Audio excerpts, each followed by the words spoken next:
Hey,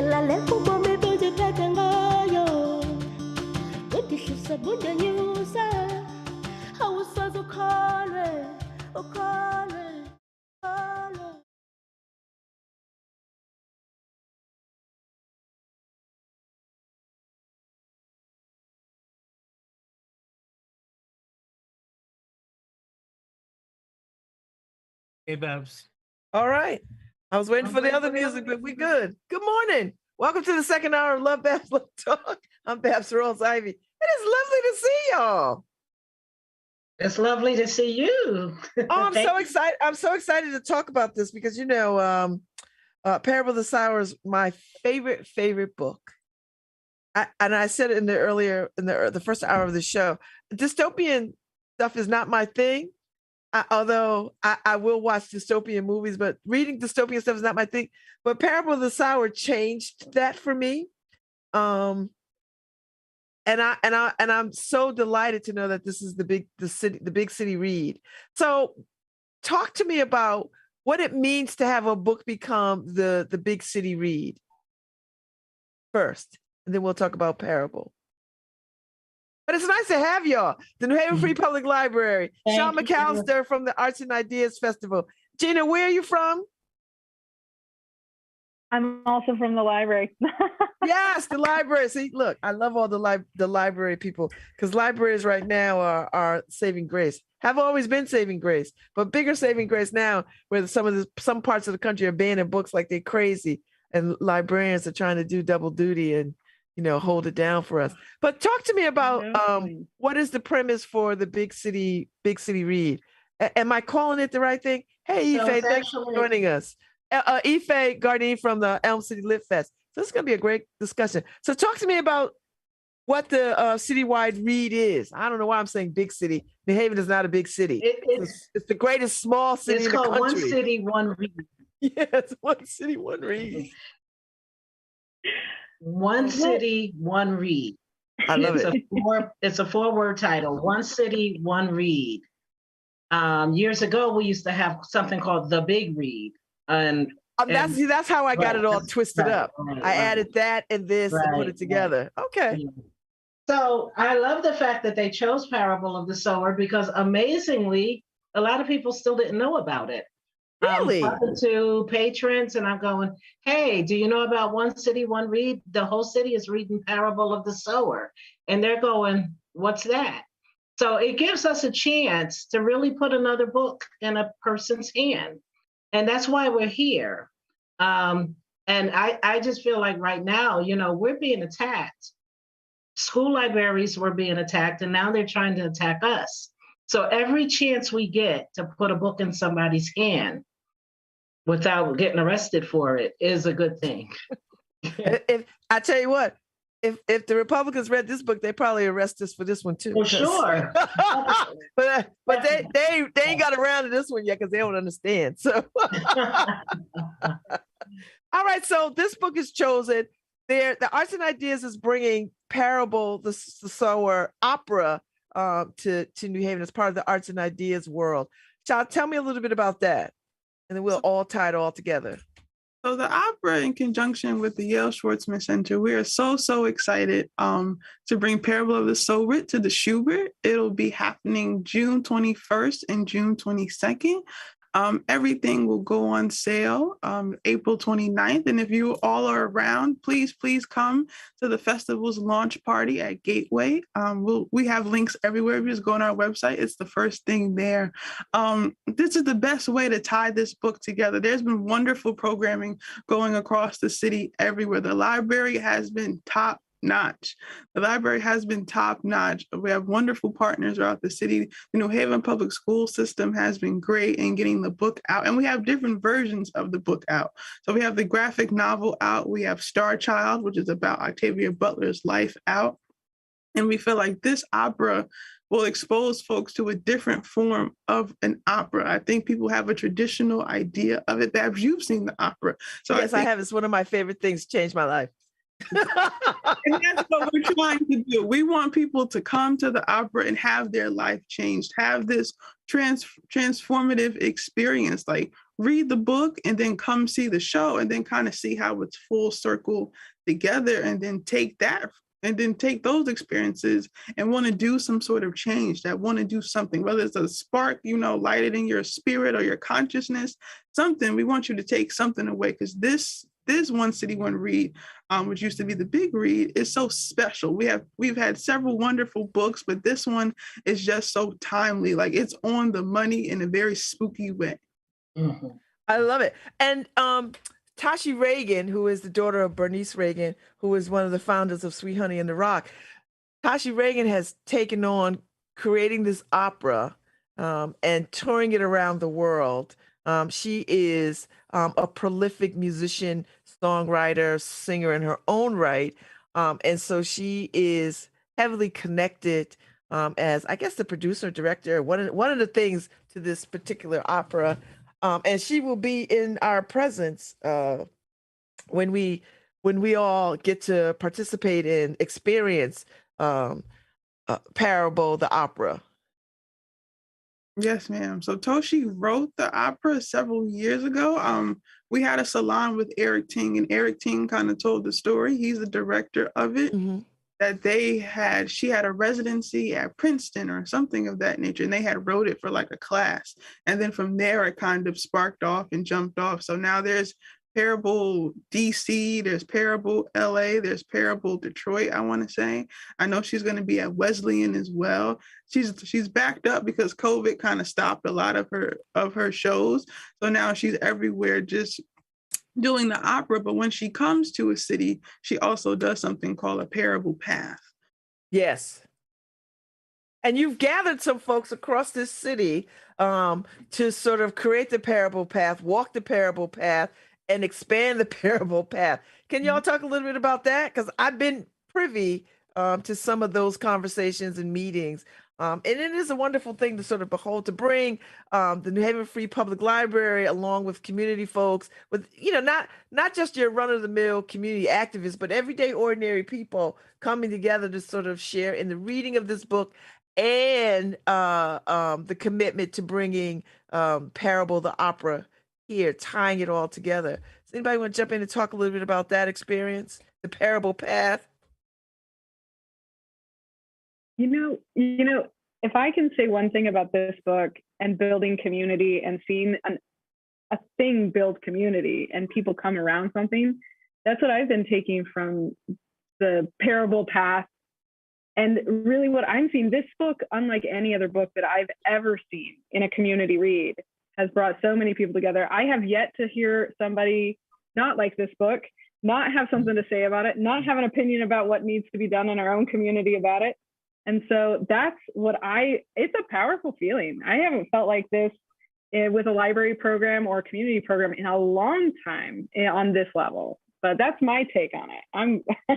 I know that all of us have been in a lot of discussions lately, and I'm wondering if everybody else is feeling that.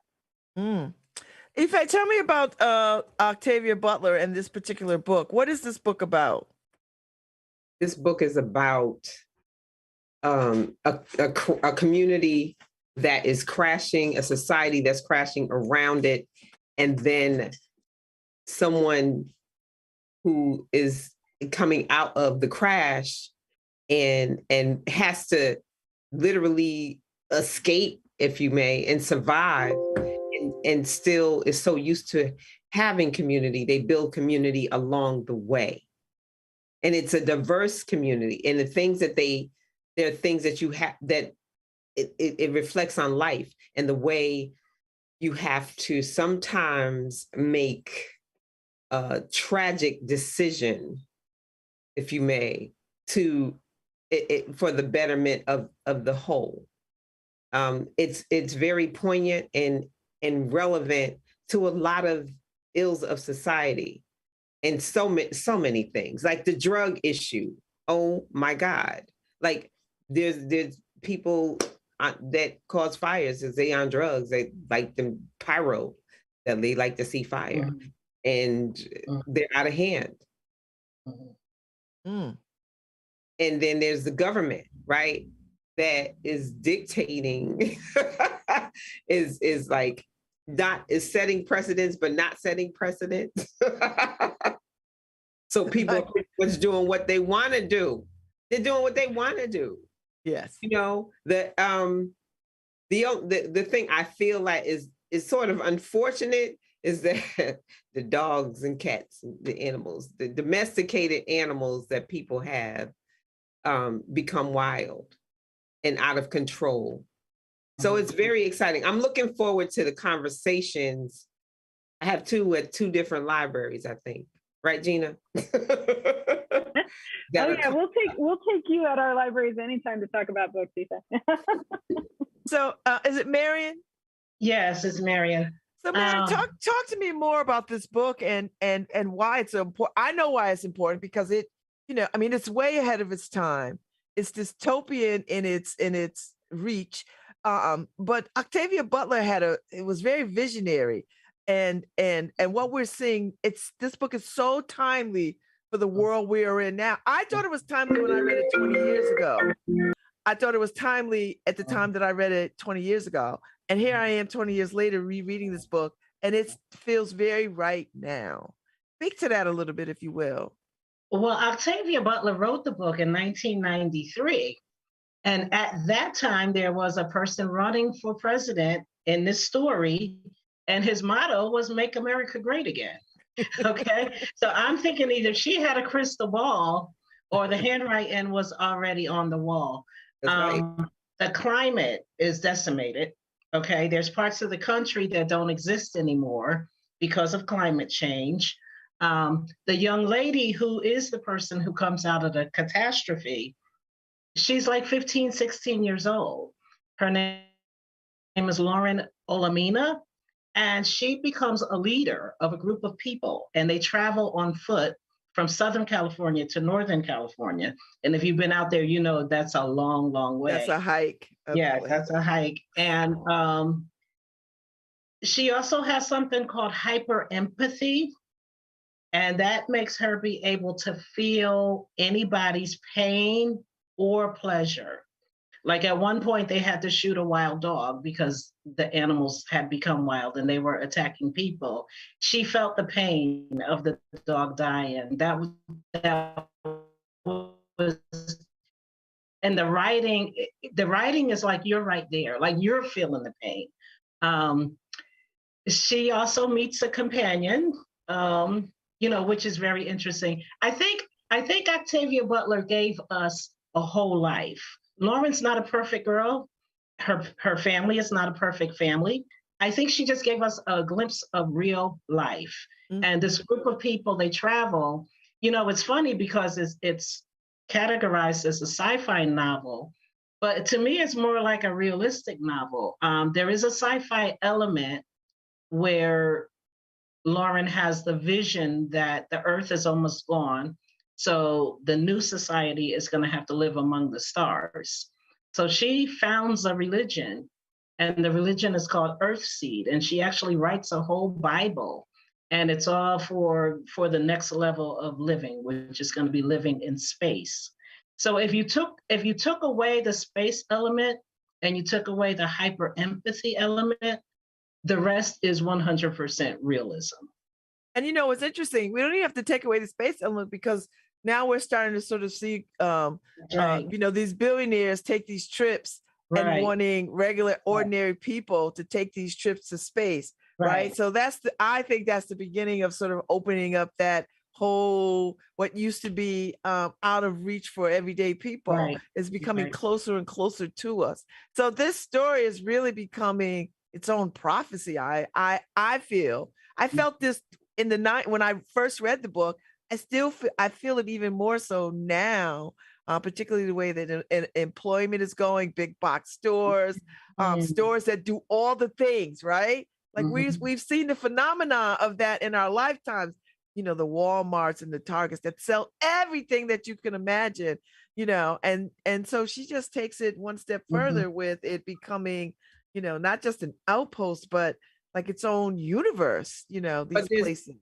In addition to that, too, I want to add that she saves seeds of everything. Like, Yes. to take with her the lemon trees, the acorns. And that's very African. Like that's very African in its thinking, because when you think about how enslaved Africans were stolen, they hid seeds on their person because they didn't know what to expect in this new wherever they were going, and they knew rice in their hair, and I mean it's just that's harkens back to what people did to survive. That's a survival tactic and a survival instinct. That's a good point, Ife. Good point. Mm-hmm. That's absolutely true. Yeah, that's absolutely true. It's just such a good book. So the Wilson book discussion is May 14th at 12 noon. It's a Saturday. Now that's Wilson at the Wilson Branch Library? That's at the Cortland Wilson Branch at Howard and Washington, 303 Washington Avenue. But we read Parable last year in our book group. So this year, we're also bringing in My Monticello. And it's a book of short stories, but we're going to discuss the title story, which is called My Monticello. And it's another young woman, young African-American woman, who has to lead people to a new place because they're run out of their community. So there's parallels in having the young African-American female who, for all, you can say young adult, but in Lauren Olamina's case, she's a teenager and having to lead people and having to really make good judgments. And like I said, not a perfect person, but she's looking for what's right. And that's the Harriet Tubman story. Isn't that the story? Our story. It sure is. It sure is. From freedom. It's a freedom story. It's a liberation story. I mean, Octavia Butler was way ahead of herself in pulling all these seemingly unrelated things to folks who don't know. Like hashtag if you don't know now you know.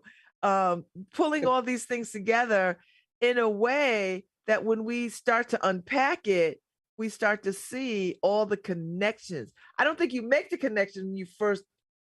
It's not until you unpack the story in its totality that you start to see how it is pulled together and how it is all connected and how it is about Black people and liberation and freedom. It is. And she, one thing I want to say about her hyper empathy when she has to kill someone because it comes to that. She has to have self-defense. But when she kills someone, she feels that. And Harriet Tubman used to have blackouts. And the people that she was saving had saved her, like had to rally around, like wait until she and Lauren strategically tells the people that are traveling with her about her hypersensitivity. And then she also guides the people along the way that come along, some of them reluctantly. She detects that they're hyper empathy as well. And talks to them about how to handle it. It's really, there's so many elements of this book.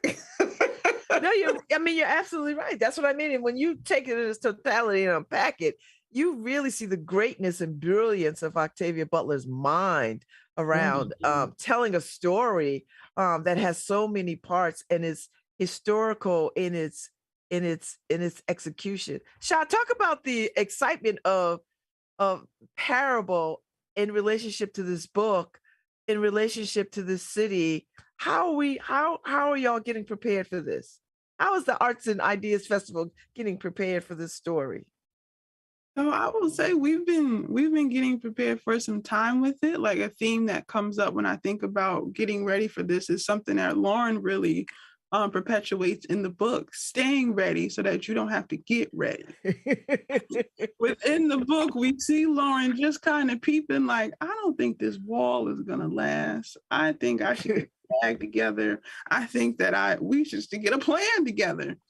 So I would say from our programming side and our festival side, we are encouraging folks to be active readers, but to also be active citizens. Like, I think this book kind of really should light a spark in you that I need to start paying attention just to everything, whether it's climate change, whether it's, as we were talking earlier about the books being banned. They're banning math books in certain cities.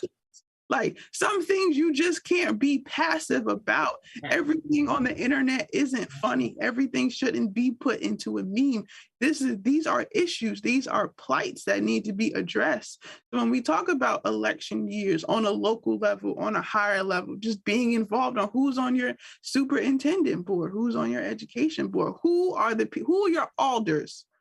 And what are people doing for you? Are they making a difference for you? So I will say, kind of leading this charge at the festival, that's what I want folks to get. That's what I hope we've been getting through that we'll have through our different programming, that we've done some stuff for Art Space already. We have upcoming film festivals and a little concert. And I know the library has wonderful film festivals together, but just encouraging folks, like, pay attention, pay attention and get an opinion and do something about it. Don't just let nobody tell you any old thing. And it's just, that's what it is. Like, we've given out already 600 books, 250 graphic novels. I'm waiting for my book. In my bag. I finally got more graphic novels in. And I think, to also attest to that, a lot of these books have been back ordered. So I think outside of New Haven, folks are really catching on, and like Octavia Butler's work is being picked up in different places now. I hear they're doing a Kindred show. They're putting another one into a movie. So I think somebody just signed on to do Parable as a movie. Wow. So I feel like across the country, folks are starting to kind of pick up. Like, we've had other dystopian novels, right? There's the Hunger Games. There's, different other things outside of that book as well. But I think this one really hit home, especially if you get the Parable of the Talents. Yes. Folks like Miss Butler got a vision back in the day from the Lord, and now here we are.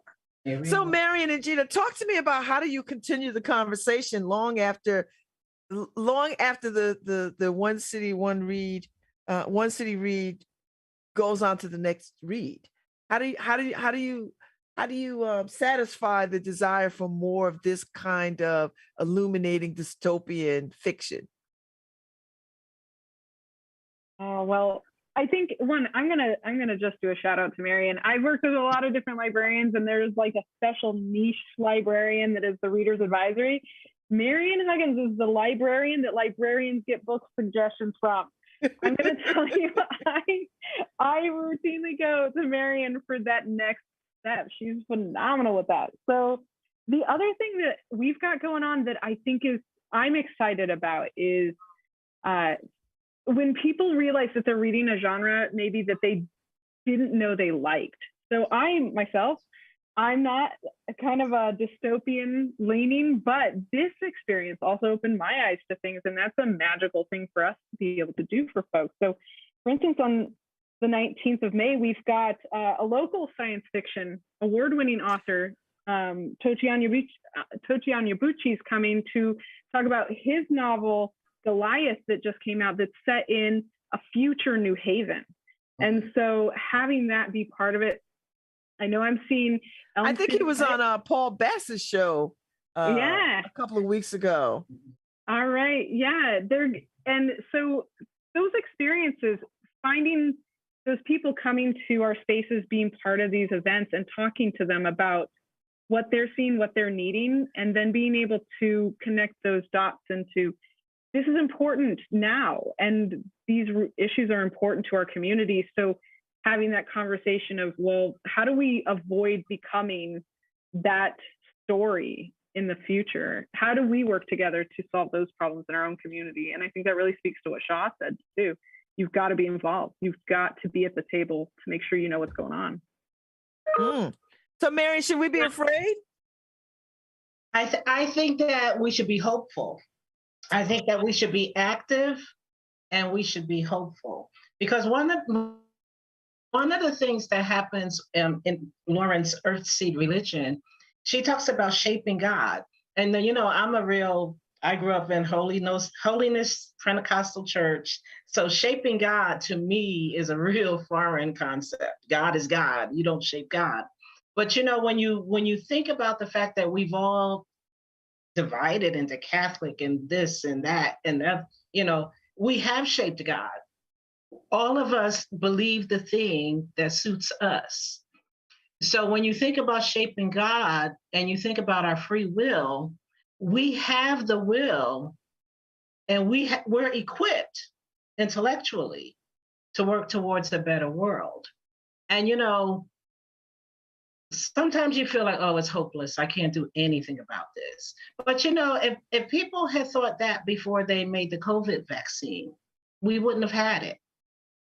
Okay, there's been improvements in our health, in our life, in our community.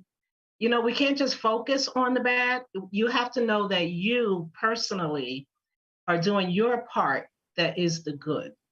You know, I guess my good is just getting people to read books. Sometimes I want to make it more. Sometimes I, you know, and I think all of us feel that way.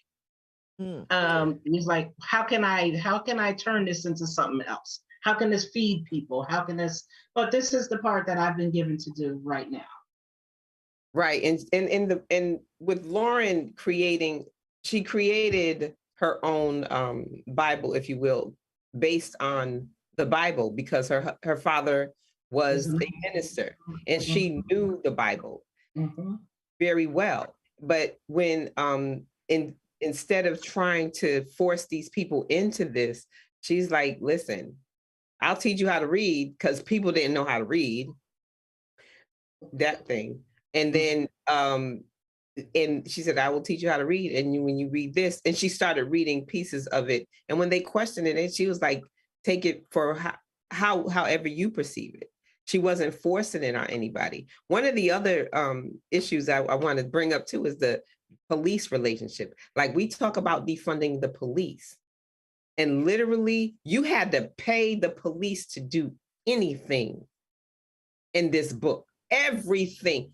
If an investigation, like when you went to the police department, you had to pay a fee. So that's a deep conversation about defunding the police. To me, like, also, when the police showed up, they made any situation into a bigger catastrophe. Exactly. And not unlike what we've been seeing for the last, 400 years. So that's a whole conversation that comes out of that religion and just levels, because the folks that she picks up along the way, everybody's at a different, like, she kind of was a middle class. Yes, they weren't poor people. Their father worked at university, right? And right. And then the mother had started working at the university, and along the way, they have people that were totally, like I said, illiterate. There was the man that she ends up connecting with is a very rich man. He went and bought all this land, but everybody at the end of the day, the playing field gets leveled, and we all at the same place, and it's all, So tell me what everyone's favorite part of the book is. You know what? This part stuck with me so much that I went out and tried it. I didn't know you could make bread out of acorns, and now I know you can make bread out of acorns. Oh Lord, so much more to that book, I don't want to do that. Unless I am forced to do it. I'm out there in East Rock Park picking up things off the ground, people looking at me like I'm crazy. But hey, I learned a lot about the value of foraging from this book, and I think that's just a small thing that I will always carry with me, is like that curiosity it sparked. Wow. Okay. I think for me is when they reached the land at the end of the book, when they said we collectively decided to call this place Acorn.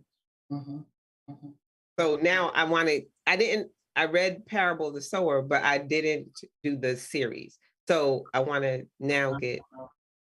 Yeah, I read Parable of the Talent. I remember, and I read it.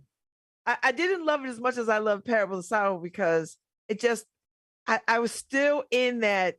It was, I still had so much anxiety. Parable of the Sower was a buildup, though. That's how I can describe it to people who haven't read it yet. It's a buildup, like, oh, you're like what's going to happen next? What's going to happen next? What's going to happen next? And then, you know, they have this wall of protection. Then somebody just takes a truck and crashes through the wall. What you going to do? Marian Shaw, what's your favorite part of the book? My favorite part was Lauren's relationship with her father.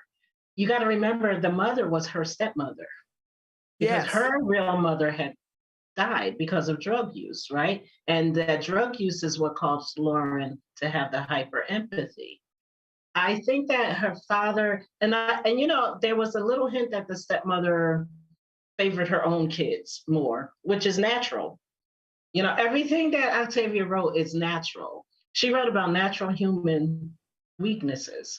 And the father knew that. And so he treated his daughter with wisdom. Now, he's a Baptist minister and she's starting her own religion. So, of course, they're on two separate pages.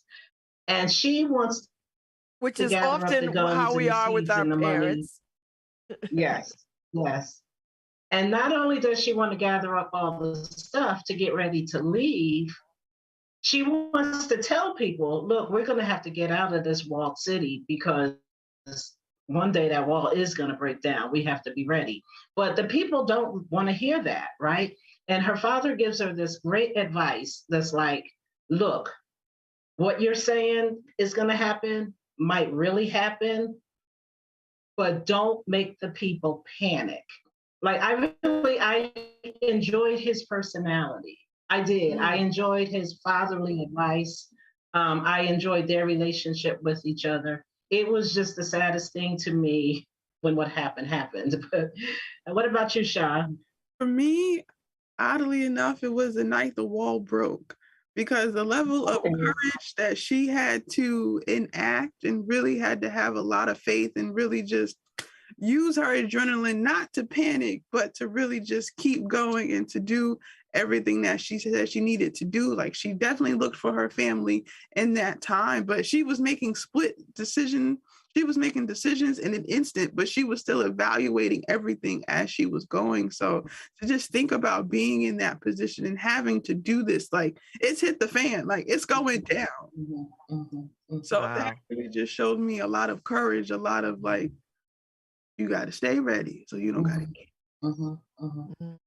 Right. You know, it's funny when you said that about looking for her family. That's what happened at the end of slavery.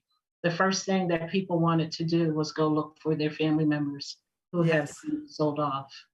You know, there's so many parallels to life and to it.